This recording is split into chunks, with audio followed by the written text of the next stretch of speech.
I've taken down some notes so I won't go wandering all over the place.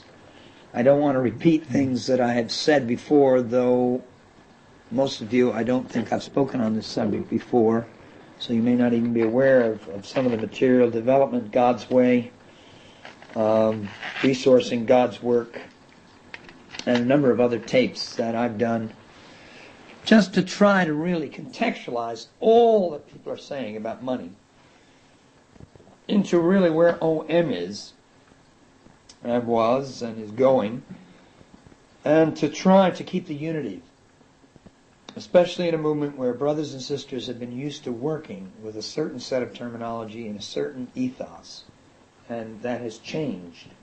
And we don't want to lose people for the sake of semantics. And we want to be very, very sensitive to the fact that different people pray and think about these things in different ways. The first thing I had on my agenda was to just again emphasize how thankful we are to God for all that He has done. And thinking in the context of Britain, my mind jumps back to being with a couple of businessmen in Manchester. Malgrave wasn't yet involved at that time, but his close friend Norman, his last name, Norman Alexander, and one or two other men, a man named Mr. Hoogley. After my Sunday meetings, this was 1962, they said, you need to organize. You need to do things properly. British, of course, was good at doing things properly. And suggested that I get a board of trustees. And they helped put together that original board, who now represent a number of sub-boards and boards overseeing the whole of OM UK with all of its international implications. And as I look back of 30 years of work here in Britain, I just thank God that I could have just even a small part in it, because we've seen amazing things happen, and we've seen amazing amounts of money come in phenomenal ways. We would tend to think and to give God the glory that this money came in answer to prayer, and that is part of the picture. But the money came in also because people worked hard, because people sacrificed, because people took more meetings to talk about the vision and the work than perhaps anyone could ever count. And we know that the Bible emphasizes the importance of the whole counsel. Paul said, I shun not declare unto you the whole counsel of God. And if we're going to do that, which we've been learning how to do, we're still learning, then it has to include basic biblical understanding about money. As we think of this subject that we're gathered here especially to talk about, releasing finance for the work of OM and the work of God in general, a few very basic things I just want to re-emphasize. Number one, we want to be a work of integrity. Absolutely. Our spiritual father, my own spiritual father, Billy Graham, has managed to keep going straight all of these years despite many pitfalls. There's another 500-page book out about Billy Graham. And I tell you, if there was any skeletons in the closet, they have nailed him on a few issues, especially his Nixon link-up. But basically, he stood out as a man of integrity. And as I was reading that review of that book, that message again came out. Integrity. And we want that far more than we want another £1,000,000 or another 100,000 pounds. Integrity touches every aspect of our Christian life, and there's no challenge in some ways greater.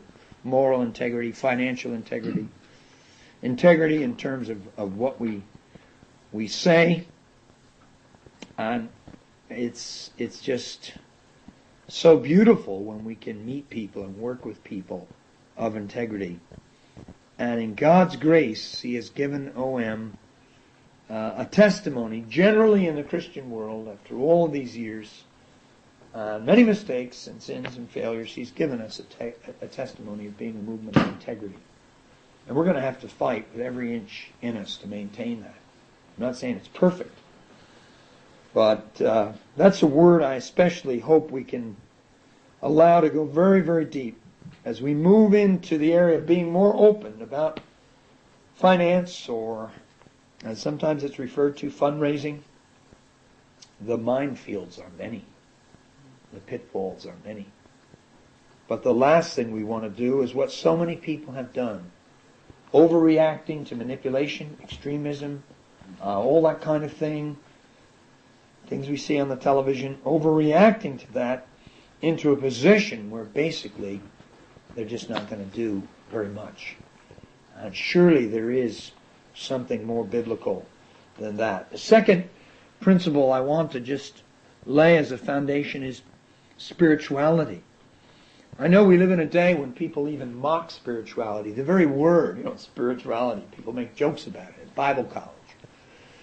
And people have funny ideas about spirituality. I found out recently someone I know quite closely thought I had a particular view on spirituality which I didn't have at all, but obviously I miscommunicated. But I think spirituality is something bigger than perhaps some people define it. And I believe the bottom line of spirituality is knowing God. Knowing God and walking with God. And though we're here to focus on a particular subject, we need to remind ourselves that that's only part of the equation. We didn't come here for a general overview of the Christian life, spirituality. We do that all the time in OM. All the time.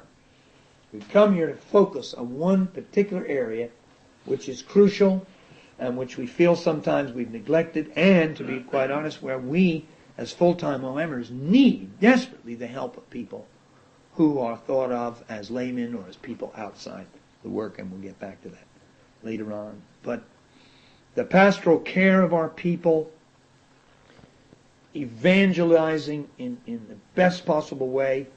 In other words, how can we improve our work among Muslims? How can we be more effective in church planting in Pakistan? How can we do better in Jordan? We have a big meeting in Jordan starting in 2 days. They won't be talking that much about finance. I certainly hope it comes up a little bit. They'll be there dealing with everything connected with that work, which is in a time of crisis, by the way, to try to do our work in the Middle East, that's the Middle East Leaders Meeting, in a better way. Thirdly, I personally believe that if we don't have real love and concern for people, we're disqualified from this aspect of Christian ministry. I'm not sure what aspect you are able to get into. If you don't have a love and concern for people. We have a problem in the United States, much more acute than here in England, though you have it here as well, in that everything's professional. Here's a guy that was doing this kind of thing all of his life, and he never really was interested that much in people. And suddenly, because he gets a job, he just seems to be so interested in people, because his job is to get those people to put their money into the box. Now, I'm not judging that man because he may have went through a quick conversion. But I personally don't like to see people just totally green in their Christian life, going into the whole area of development and financing, resourcing God's work with all that involves, especially in terms of relationship. Because we need to understand that though initially we may get involved with a person because he is a potential supporter of the work, it never ends there. It doesn't end there. Because as Christians, we're bonded together. There's relationship. People that once supported our work financially are actually broke right now. What do? We drop them, forget them, don't pray for them anymore, don't phone them. It doesn't work like that. Not in Christian ministry. But in oftentimes very professional, hard sell kind of Christian fundraising, that's the name of the game. And though people may pretend otherwise, the bottom line is shown where people spend their time and where they spend their efforts and their energy. So I hope that all of us who go into this, and I don't think you'd be here if it were otherwise, do have a real love and concern for people.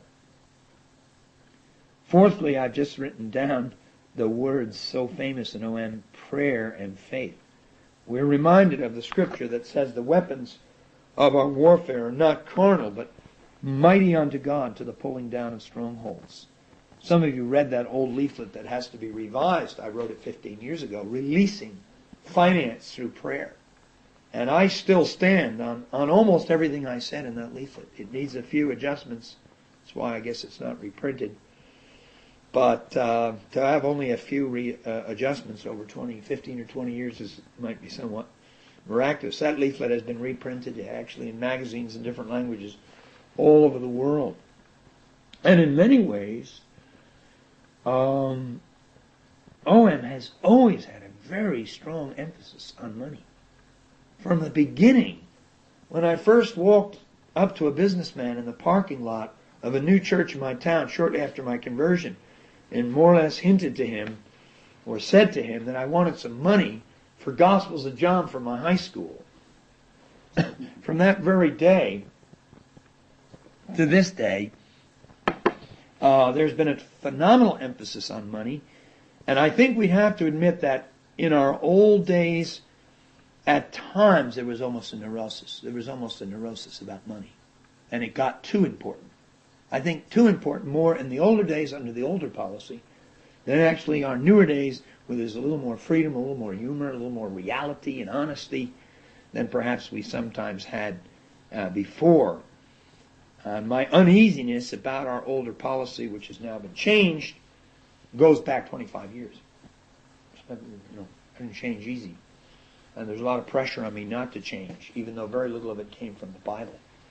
It came from peer pressure. It came from people patting me on the back, giving me the idea this was the best way and we weren't like others. OM was different. We weren't like others.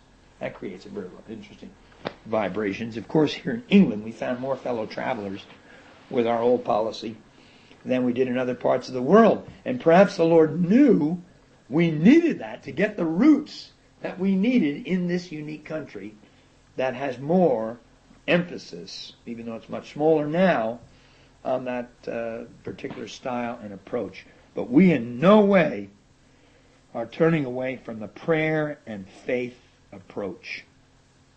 And anything we say, that's got to be as the foundation.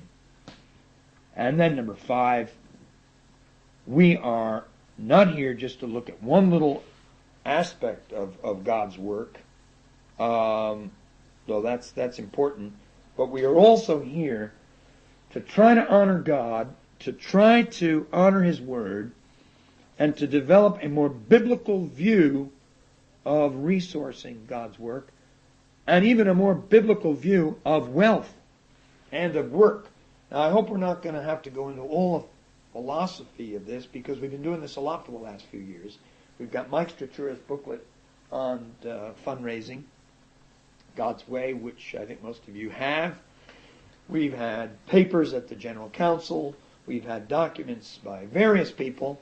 Forgive us if we haven't got those widely circulated. OM is great for producing all kinds of things. And then let him drift out of print. So I know different people here have had different amounts of foundation thinking in terms of the biblical view of money, faith, wealth, and work. One of the books I've been pushing a lot lately is a Navigator book, Your Work Matters to God. Because a lot of God's people have a negative view of work. And I'm finding it everywhere, and I'm having the joy of trying to set some people straight that Christian work is first class and secular work is second class. And I'll tell you, some of the people who helped propagate that view are people, of course, who worked in secular work and found it very rough, wanted to go in Christian work, and when they went into Christian work, the way they share that wonderful experience in their life makes it sound like the secular work was more or less of the devil, but this stuff I'm in now, boy, this is the real Christian work. In OM, you have people going in both directions. You have people who've been in Christian work a long time, and some of them want to get back in secular work. Mike is a person that went in that direction, was in it, now has come back, which I think has given him some experience and skills we greatly need to know him. So we have people going in both directions. The general situation right now in recession is that more people want to get into Christian work than ever before I've ever seen in all my years of ministry. And those of us in so-called Christian work, especially as the money, when the money does come in, we almost feel a little embarrassed as some of our people are losing their jobs. One of my best prayer partners just talked to me on the phone 2 weeks ago, just lost the top job at a big company in the United States. And I noticed he's just gone for an interview with a Christian Bible school. He's faxed me today, wants to meet me 2 hours and talk about becoming a full-time worker in a Christian Bible school. In no way am I saying that's wrong, but it does present a unique challenge. And certainly in OM, we are hoping that some people will stay in their job and help produce the resources to carry all this on. And that is something I'm sure we're all going to be faced with more in the future. Moving from the foundation, what is the present need? And where are we at present? God has given us a great ministry. I think many of us as OM leaders are almost too aware of our weaknesses. I live in a perpetual state of consciousness of OM's weaknesses.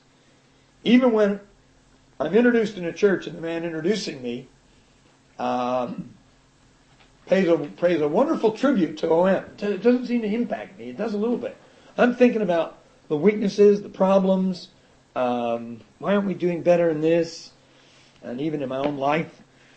And maybe in God's grace that's good. I've had people tell me they thought that was good. I guess it's an area where it's hard sometimes to find the balance. So God has given a great ministry.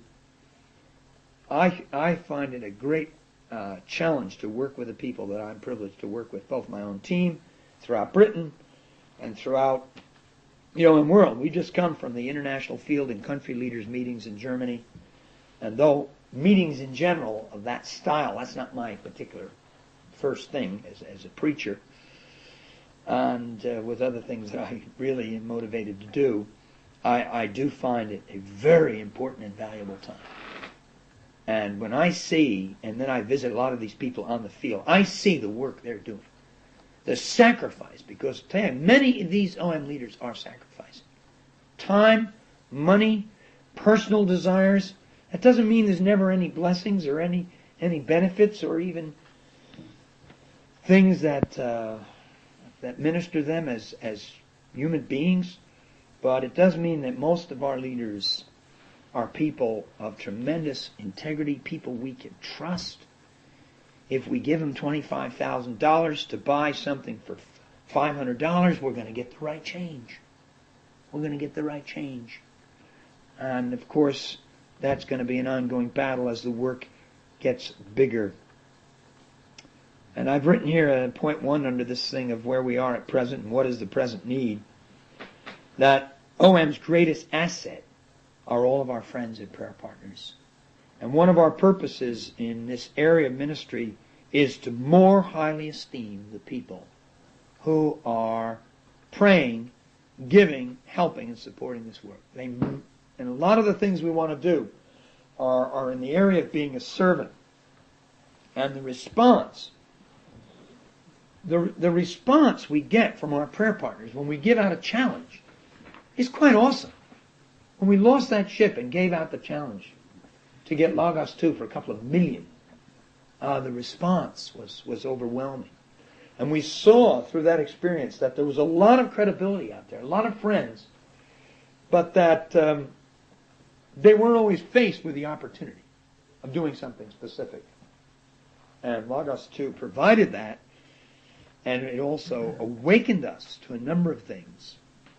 As Logos 2 and the finance of Logos 2 very much came in linked with our new policy, whereas the money for Logos 1 came in under the old policy, though there's hardly anyone apart from myself that knows the true story of the financing of Logos 1, because in those days I didn't talk about those things, and that was considered to be more spiritual. So even the film strip is in error, because it gives the idea that finding the crew took years, but finding the money, it all came in. Do you remember that film strip? That's totally false. The money was coming in over a period of 7 years, but through the old field credit system, it was all out in literature projects all over the world. But I tell you, when we went to buy the ship, the word went out, get the money back. And all that money flowed back, and then God brought in the remainder. from gifts at the time, and we didn't have enough. We did not have enough to buy it when we signed the contract. In fact, people came into the early ship ministry under the pressure and the challenge of our teaching back in the early 70s. I can think of even crew members. They gave everything they had. I think of one captain. Just everything he had. Thousands. That was 5 years before we ever had a ship. So from those earliest days of the ship ministry, it wasn't just manpower. And that kind of lopsided view, that the manpower and getting the people, that's really important. The money, that's nothing for God, is a distortion, brothers. It's a distortion that also leaves the people in the secular world feel like, well, their part isn't really much. When it's both. It's not either or. It's both. And the sacrificial giving to the first ship and then 1977 Doulos is quite amazing. So that friendship, those prayer partners, the credibility in thousands of churches, which all needs ongoing work. And one of the reasons, try to get this, that we need people from outside of the work to help us is that we are short-staffed. And most people already have too many jobs. And if we then, on top of there's already too many jobs, say you are also the fundraiser, which we are saying, we are saying it gets sometimes almost to the point of the ridiculous. Now, miraculously in this room, we have Paul Ingram, who I think's primary focus is actually finance. Is that not true? Though I know his boss over here, Chris Papworth, certainly has that as a good chunk of his focus. And I know that Tony, as the leader of the whole work in Britain, has that as a focus as well. But when you take a man who's the director of the whole field, as Tony, and get him all jazzed up for finding finance, you can be in the danger of heaping burdens on people too great for them to bear. Because already the pastoral care of the people, the strategy, the relationships of all kinds makes it difficult to put a lot of time into this challenge that we're talking about here during these days together. Now, it will all tie together, especially when we talk about friendship, credibility, church relationships. An example is one day I went out of here for a Sunday morning meeting to a church not far from here, where we had friends, where I knew the pastor, we had credibility. So I got the Sunday morning service. If you don't have the Sunday credibility and acceptance, you're not going to get the Sunday morning service. Even in Britain, in America, it's even more difficult. And I talked a little bit about money in that Sunday morning service. And so a businessman, who I guess must have felt somewhat relaxed, came to me at the book table and said, "I'm amazed that groups like you need money." And you can imagine we had quite a good conversation. And within 5 days, I had a £20,000 check from that man. So it all ties in together. If you don't have the credibility and the linkage, you're not even going to get in the meeting in the first place. You wouldn't be here tonight if you didn't believe that somewhere God had his hand on Operation Mobilization. I certainly wouldn't be here. Number 2 under this segment is what I call the challenge of the personal support battle. Now, we could start a debate whether we should even operate this way. Why don't we just pay salaries like the Southern Baptists? Then you only have to argue about how much you should pay. Southern Baptist missionaries are pushing up $40,000, $50,000 a year. They aren't seeing a huge amount of growth in numbers of missionaries, but I don't despise what they're doing. Their lifestyle is very upsetting to a lot of people on the field, but there's still some very good people. An interdenominational faith mission that started from nothing in our generation, we're only 30 plus years old, doesn't easily start making quantum leaps and talk about just paying people a salary. When I talk about a salary, I'm not talking about paying back a man money that he has raised. You may call it a salary. When I talk about a salary, I'm talking about the way the secular world talks. They don't bring you into a job at IBM and then say, now go raise the money. We're going to pay a salary, but you go find the money. So the key is not the word salary. The key is the concept that these people have to find, basically, their own finance. Whatever form we give it back, big lump, small lump salaries, they basically have to find most of it. If you know the OM system, you know that we also have the general pool, so that if someone is short, they're not just asked to leave. We somehow put more milk, more water in the soup. We pray, and general gifts have been absolutely vital in maintaining staff support within OM, because that helps the thing keep going while the person continues to work on their support battle. And I think in our brainstorming together, we certainly will want to spend a little time talking about personal support, because it is the largest single chunk of OM income, personal support. And we have phenomenal opportunities to increase it. Can you imagine a movement of 2,000 people if they all increase only 10%? You're talking about a lot of money. And all these 2,000 people have their friends, their relationships, their churches. And as we even teach them how to do a better prayer letter, as we teach them how to use audio cassettes for communication, how to have a better furlough, all these things we're working at in various ways. You can imagine the impact. It's quite amazing. 3, we're not concerned just about having people on the mission field. We want them to have the tools to get the job done. This is one of the reasons we are committed to finding bigger sums of money. David Hicks is doing a thesis on the internationalization of missions with OM as his case study. It's a brilliant piece of paper, a brilliant thesis. And he's gone back into our history and our roots. And he asked me for a copy of a book that I hardly ever show anymore, that influenced me when I first went to Spain. It was written by a Spaniard. One of the chapters in that book, about doing missionary work God's way, something like that, Samuel Vila, he was an old man at that time. He's now moving toward 100, still alive. One of my very first contacts. He wrote this book urging missionaries not to just come to the field with support only, but to come to the field with money to get the job done. Did you read that book? That brought into the work and into the first leadership manual a term that somebody said later was grammatically incorrect: producing faith. And if you've seen that in our old literature, you may say, well, what is that?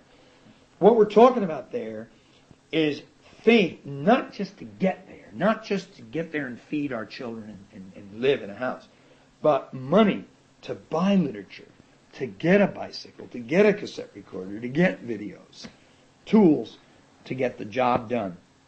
And I think one of the very encouraging things has been OM's ability to supply our missionaries with the tools to get the job done. Hundreds of bicycles, hundreds of vehicles, millions and tens of millions of pieces of literature. And I'm sure one of the reasons people don't give, and we'll have a time of questions in a little bit, is they don't realize how much their money can do in world missions. They don't realize that what that money can do in world missions. I must confess that when it comes to saving money and the use of money, I haven't really changed much, though I have more grace and more balance, and I know how to spend money a little bit, even for recreation. It's always the hardest thing for me. But one of the reasons is I just seen what even £10 can do. What £10 in the right place can do. We're not just talking about big gifts. And I think OM, even under our older policy, often had that ability without asking anybody to point out what that money could do. Certainly that's what I was doing all the time behind the scenes. And I used to pray with all my heart, oh Lord, put it on their hearts to ask the right questions. Under the old policy, nothing was more important almost than for the people to ask the right question, which was, how do you get your money? Of course, some of the dumb answers that OMers sometimes gave when that question was asked could make up really one of the Christian joke books of this century. And some of you know some of those stories, like this lady that wanted to give you a huge amount of money, but heard it was a faith movement and certainly didn't want to interfere with that. And some other person whose pastor asked him, well, how much money do you need to go? And almost in an insulting way, the OMer said, well, this is a faith movement. We look to God alone. And of course, some pastors, they're just thrilled because they got lots of things they can give their money to, much less this OMer going to the field. So we're not just in a personal support battle, as big as that is, but we have that desire and that goal to see the tools to do the job done. That involves a lot of literature. I don't know if you realize that one of our goals in the early days of OM was gospel advertising. I ran ads in India, in Reader's Digest. We had massive response. I eventually gave up. Of course, some other groups were doing that. God led me to a millionaire named Mr. Sherritt. And just to keep the record straight, in God's providence, He's let me fellowship with people of all financial spectrum. And OM has always had a few very, very wealthy people who are linked with us. They say to have a lot of wealth, you've got to be a little eccentric. I don't know. I've also been accused of being eccentric, so that maybe that's why I get on with some of these people.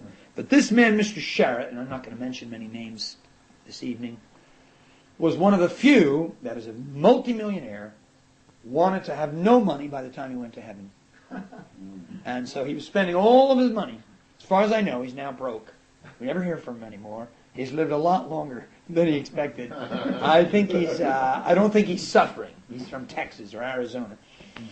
And this man had this vision to put hundreds of thousands of dollars into advertising the gospel. Now, some of his ads were very blunt. He wanted us to put these gospel ads in the Hindu newspapers that were absolutely hard sell. Gospel, and we had some difficulty with that. I think he bypassed us eventually and ran them all over India. I don't know if you noticed in Newsweek or Time recently that Moshe Rosen, the founder of Jews for Jesus, is one of the great fundraisers of America and has a great organization, is running full-page ads in Newsweek. Do you know what kind of money that costs? But do you know how many people see that? How many Jews read that? Now somebody may say, well, I don't think that's the most effective way to reach Jews, but there's no group in the movement in the world that's hardly led more Jews to Christ than Jews for Jesus. And it I think is a great work. And then I've written here that our burden is not, again, a small burden. It, in fact, is a very large burden, and it is to reach millions. OM is a movement that has always thought millions.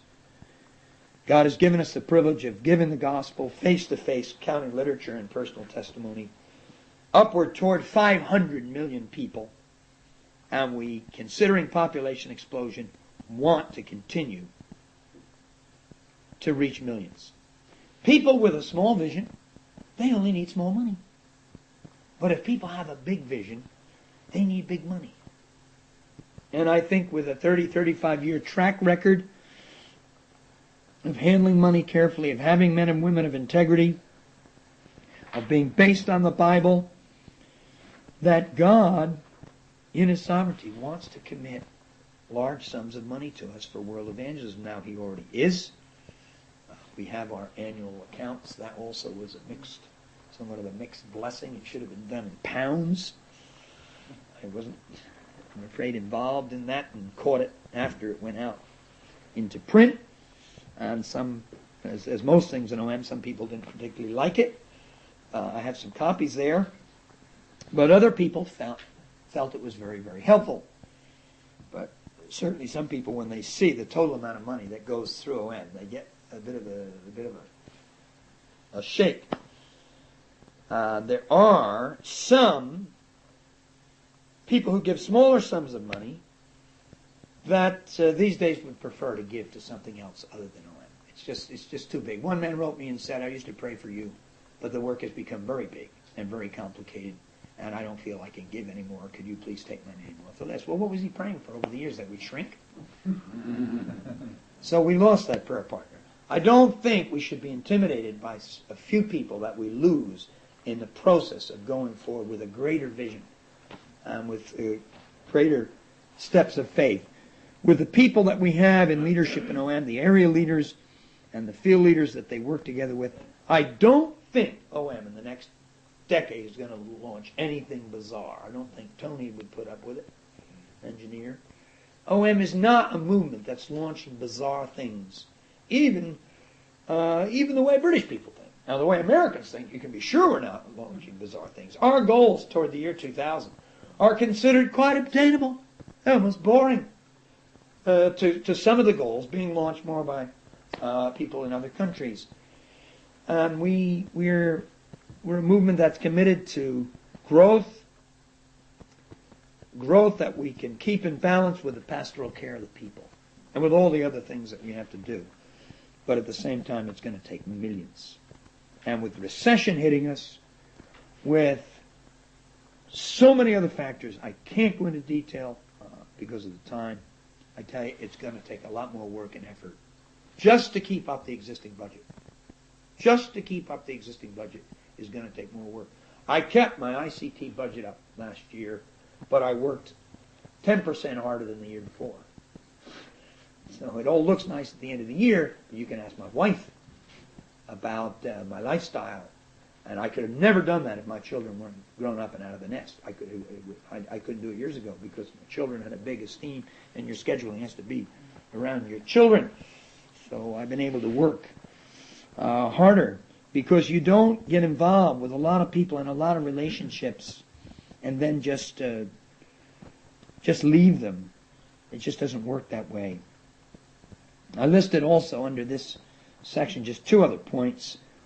Not only are we trying to reach the millions for Christ, and of course the priority in OM now isn't literature, it's church planting, it's every kind of evangelism, and every country is different. But on top of that, my next point, we have a burden to respond to the church in need. The church needs the kind of books and teaching materials that we have on our ships, that we have on our shelves, that we have right on this table.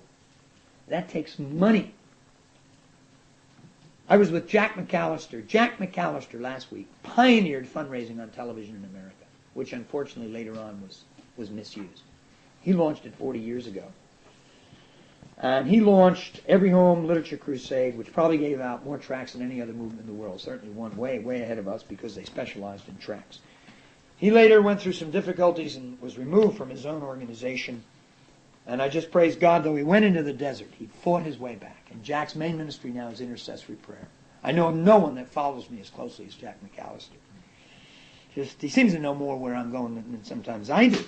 And there's a phone call ahead of time waiting for me to call him back so we can pray on the phone. I just had a time of prayer with him and his wife. And he said to me, because this is my morning meeting, and I had this book table on a donation basis, and he said to me what few say, even OMers. He said, with that book table, you have doubled the impact of your visit to this church. Now here's a man 70-some years of age. In fact, I was with him on his birthday. And praise God, I think most OMers do see that. The printed page. Right now, almost every OM field is asking for money for literature projects. And a lot of it is going to be turned down. Love Europe. There's the thing I think right on the table was given to me today.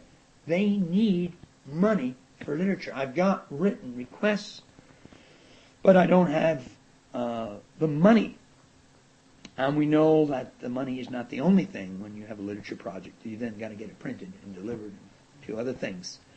So we don't just have this burden of reaching the millions with all that costs and all that involves, but we have the burden to be partnership with the church, work with the church, supply them with literature, cassettes, books. It's not just like the old days. We came along with books. Now we come with cassettes, video cassettes, and a few other things thrown in. Your church also is crying out for evangelistic tools. And India, which is our largest field as far as literature distribution, we've had the privilege of providing hundreds and hundreds of churches with literature. Some of them more than happy to give it out, but they've got to have it. And it's amazing what can be done as we supply churches and individual missionaries. Ex-OMers are constantly wanting more literature to give out. And then thirdly, under this subsection, sorry, this probably the notes are not very clear if you're trying to write things down, is we are concerned about the physical needs of people, and we want to be involved. Some of our own young people reared in this work, all they're asking for is to go on OM. All they're asking for is to go on OM. Should we not have a scholarship fund, some money, whatever we call it, we don't have to announce it, though we have to propagate it, if it's even by word of mouth, so that we can put our own young people. I mean, we live in a culture where people in the secular world are paying tens of thousands I know it's not so much in England as America. Tens of thousands to put their young people through college. Can we not trust God for the finance to give our young people an OM experience or help them through Bible college? We have an amazing number of OM teenagers now headed into Bible college or university or Christian college. And it's put a lot of strain on parents. We have some cases where parents, for 10 years, were putting 80% of their money into the work. 80% into the work, 10% living on it. 20%. Now they're needing some money back because they've got children going to expensive universities, and when they, in some cases, try to get any money, they ran into a brick wall. This is where sometimes Peter Maid and I, with special projects and other funds, which are very limited, try to come to the rescue. And a lot of other interesting things are happening in OM because of pressure, increasing tendency for people to get wheeling and dealing to make money on the side. Some of it which is acceptable. Some of which OM leaders are very naive. And some of them are going to end up in court. Because I tell you, mixing business with full-time Christian work has proven in the past to be very, very tricky. I know I launched a company in Bangkok with my friend Everett Langlet. It didn't result too good. Fortunately, we did stay out of court. Some people can do it, but it's not everybody's thing. And then the reality of the recession. I'm still under this main category, the present need. Just giving some basic things about the present need. The reality of the recession, there's 2 R's you can remember, and its effect on Christian work is awesome. Not just in terms of lack of money, but in terms of pushing further apart the rich and the poor. So I can go to a particular city in the United States where they're raising $50 million for a building, and where there's hundreds of Christians unemployed who are barely having food on the table. Because, of course, this particular church has 35, 40 millionaires in the church. So for them to raise 20 million is not, it's still hard work, but it's not so difficult. The division even of wealth within the churches is quite amazing. In America, wealthy people usually start with Episcopalians and then they're Presbyterians. Baptists are more middle, and then you go down to the poor, they're usually Pentecostals. That is a wide generalization which has changed significantly in the past 20 years. It's still a factor. It's amazing how many churches that we are involved in are just barely keeping up their own budget. Now, how are we going to get good amounts of finance from churches that are not keeping up with their own budget, and that includes their missionary budget? I could be full-time just taking missions conferences in churches that think George Verwer is one of the keys to get their missions budget back on target. I go, preach my heart out. This Sunday I preached 8 times in one Sunday. That's not the norm. And basically, of course, OM isn't going to get much out of it because they're already 50% under in their budget, and they've got existing people. It's not that they wouldn't like to give to us, but if they've got missionaries out there who they're having trouble supporting, that has got to be priority. And I'm just trying to learn how to communicate with these churches so that maybe we can have both. You know, we could increase their budget, but that OM could come out with some money for the Muslim world. That's what I usually talk to these people about. It's interesting what they classify, by the way, as missions in some churches. It's another whole story. I thank God for the occasional time, I'm still learning, when I have the courage to ask, look, do you think you could take in the middle of this weekend one offering for Operation Mobilization in the Muslim world? Fortunately, occasionally they do take the initiative on this. But you'd be surprised how many times there's no way you're going to get the offering. The offering is for their program and what they're doing. You come in as a speaker, they'll give you your expenses, a little on top, and you go your way. How do we, get a little more honest, a little more open so that we can get some balance in this? I think I took what I felt was the more spiritual approach. Esteem the others, esteem the other organization, esteem their existing missionaries. Just go in and praise the Lord, you even have the privilege of preaching. Part of me is still there. But isn't there a better way? Can't we be a little more open? That though we have the burden for the whole work of God, we have a mandate from the Lord for Central Asia, for Turkey, for Afghanistan. We believe strongly in what we're doing. And so we're not afraid to say, look, we know this whole weekend is geared toward your own mission program, but do you think there's something that we could do for OM's work in the Muslim world? And I'm finding when I talk, quite good response. But if you don't say anything, often it's just bypassed. The reality of the recession especially hits us when we see key givers to OM out of work and unable to give anymore.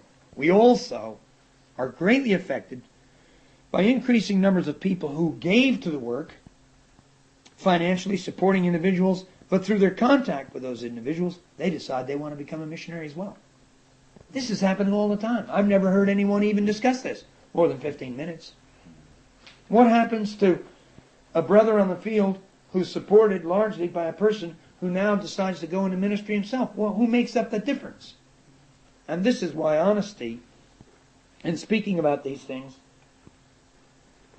is so important. Now, moving on to my fourth main point, if you're able to follow me, how do we respond?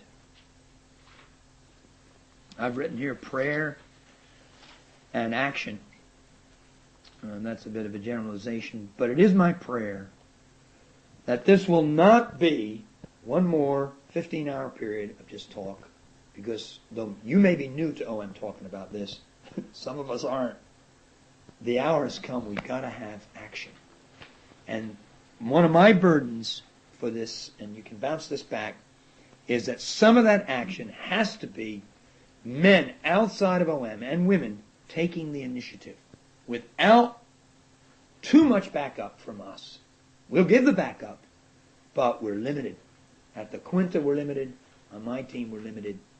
And is there a way that we can go forward in which we're giving, especially men who are in what the world calls the retirement sector? A few of you are in that, hardly retired from watching the way you're working and going at things, who could really be out there doing the job.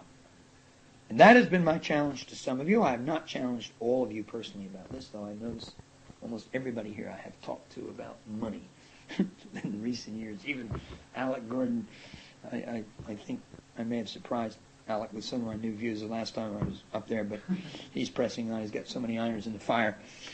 I'm not sure he can all count them. But we need a few people who are going to actually go out and do the work. What do I mean by that? Phoning people, sitting down with people, and talking to them. Because it's that personal contact that is the greatest need. Now we've got videos, we've got audios, we do have backup. We got more literature now about world missions than almost any group in the British Isles. We're handling the money properly. Mike Blight's going to make sure we continue to do that. But we don't have especially people who know how to talk to business people.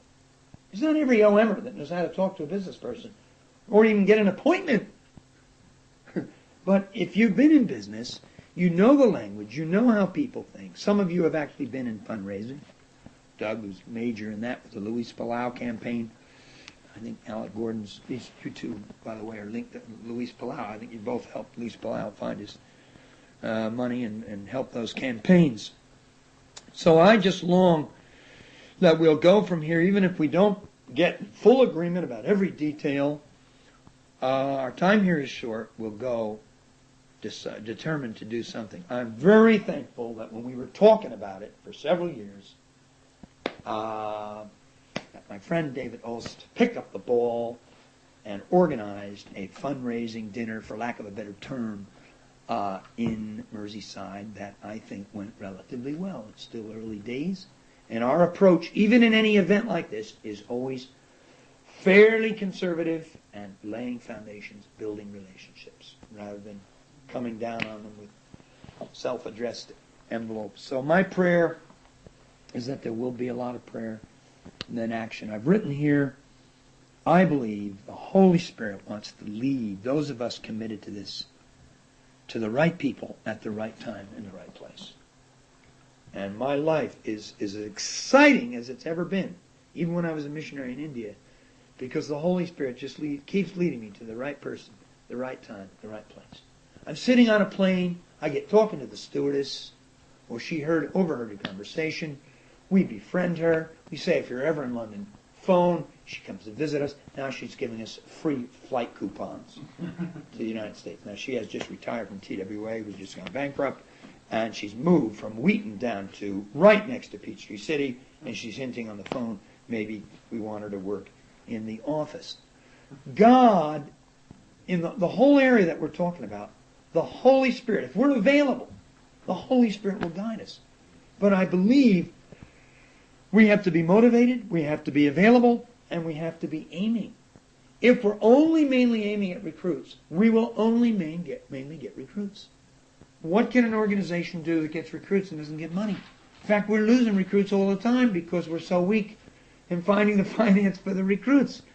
Do not go out any longer after this weekend, and we're also learning together, and say that the greatest need is for workers. Please do not say that anymore, because it is workers and finance. We can't even finance the workers we have on OM, much less just go around and say, come all and sundry and join OM, especially families. The number of families that want to join OM right now, it's becoming quite an enormous burden. So they all want to meet with you personally, don't they? They all want to talk. And you can correct me on this, but 9 out of 10 is a dead end. It just doesn't work. Do you know how much time is consumed? And people like us, it's not easy to say no. We're not like some corporation where people can't get through the secretary. We are known to be available, to be approachable. That's why we need other people to get involved. I'm not asking any of you to do what I'm not already doing and want to do more of, but I can tell you what I can do is limited. And also what we can do in partnership together is huge. For example, if you know anybody in the British Isles that is interested in giving finance to OM, and for some weird reason wants to talk to George Verwer, I will tell you that is no problem. You live in a small country. Because I'm ready to go the length of the whole country just to talk to one man who is willing, or woman, to put finance into the work of God.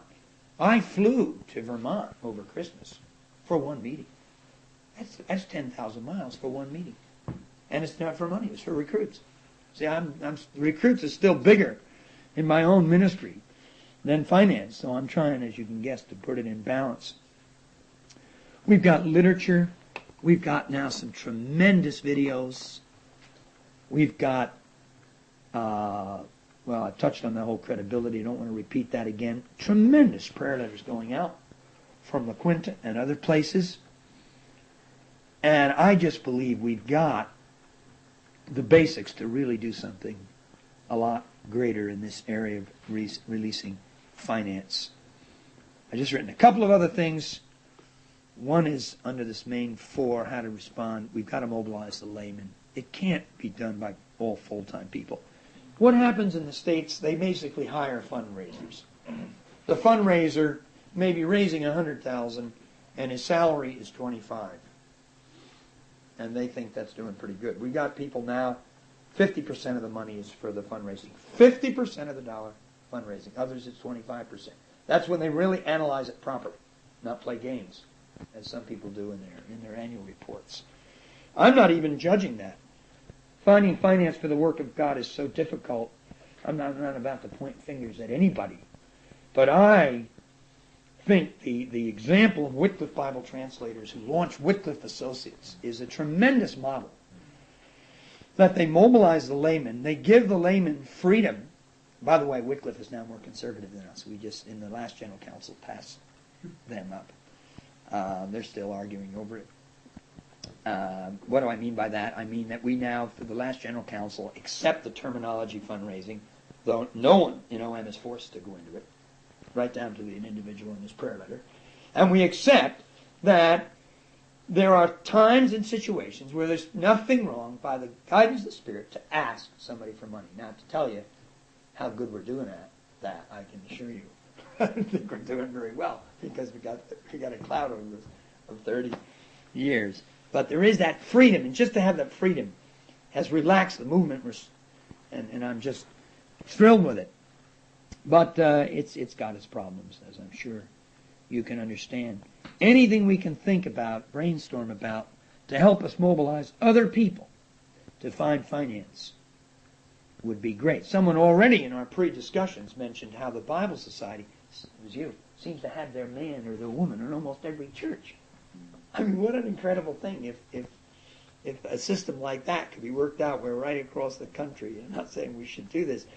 We had people who really were in there battling for finances. It would be exciting.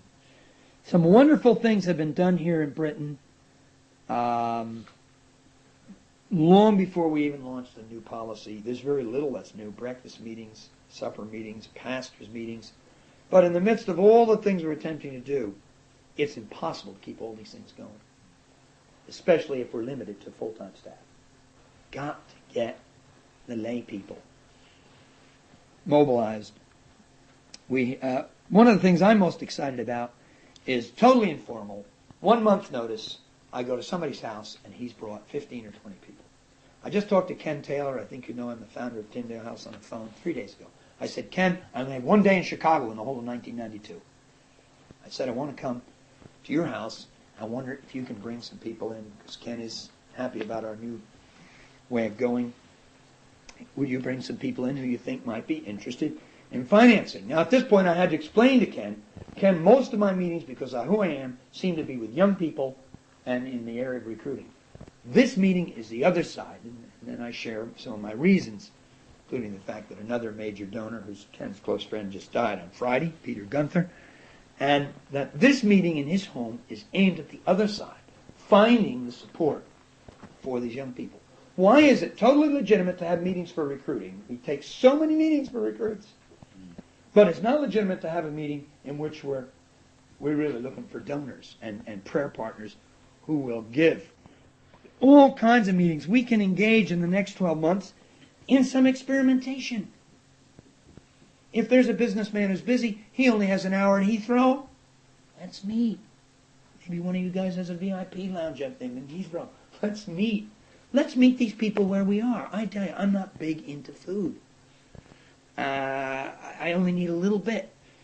But I enjoy food. But I'll tell you, if I have to go to a really nice restaurant in central London or to meet with somebody, I will do it. And I think as we do a little experimenting, as we try to understand a little more about where some of these people are who are holding all this money. I'm sorry to say that that is all there is of this recording.